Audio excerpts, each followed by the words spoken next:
Gannavaram airport మీద ఆధారపడకుండా అమరావతిలో మరొక ఎయిర్పోర్ట్కి రంగం సిద్ధమవుతుందని ఈ మధ్య నేను ఒక విషయాన్ని ప్రస్తావించాను, ఒక వీడియో కూడా చేస్తున్నాను. అయితే ఇప్పుడు తాజాగా కొత్తగా 2 గ్రీన్ఫీల్డ్ విమానాశ్రయాలంటూ ఈనాడు రాసుకొచ్చింది.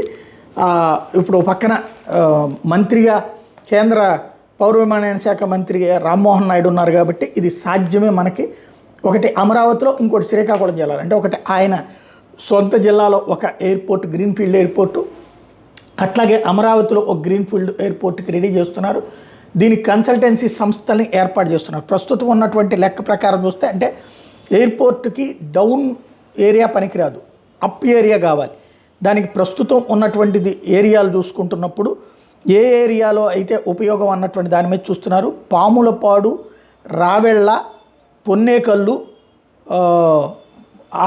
ఏది దామరపల్లి, ఆ ప్రాంతాలలో కాస్త బాగుంది. అక్కడ కాస్త ఎత్తుగా ఉంటుంది, మిగతా ఉండే ప్రాంతం డౌన్ ఉంటుంది.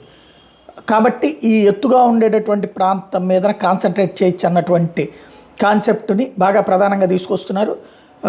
ఇది గుంటూరు సిటీకి కూడా దగ్గరగా ఉంటుంది లొకేషన్ పరంగా చూసుకున్నప్పుడు. అంటే ఉట్టి అమరావతి కాకుండా ఇటు గుంటూరు వాళ్ళకు కూడా ఈజీగా ఉంటుంది. ఇప్పుడు గుంటూరు వాళ్ళు ఫ్లైట్ ఎక్కాలంటే విజయవాడ వెళ్ళాలా, విజయవాడ మీదుగా గన్నవరం వెళ్ళి గన్నవరం దగ్గర నుంచి ఎక్కాల్సి వస్తుంది.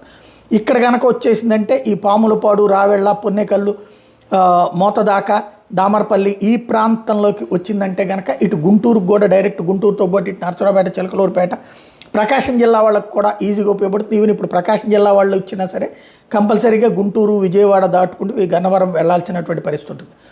అది జరిగితే కనుక ఈ ఎయిర్పోర్ట్ వచ్చిందంటే కనుక ఇటు గుంటూరు, ప్రకాశము ఈ పక్కన వాళ్ళకి ఉపయోగపడుతుంది. నెల్లూరు వాళ్ళు అయితే కనుక అటు పక్కన తిరుపతికి వెళ్తుంటారు, ఇటు రారు సాధారణంగా. లేదంటే కనుక అటు చెన్నై వైపైనా వెళ్ళిపోతూ ఉంటుంటారు.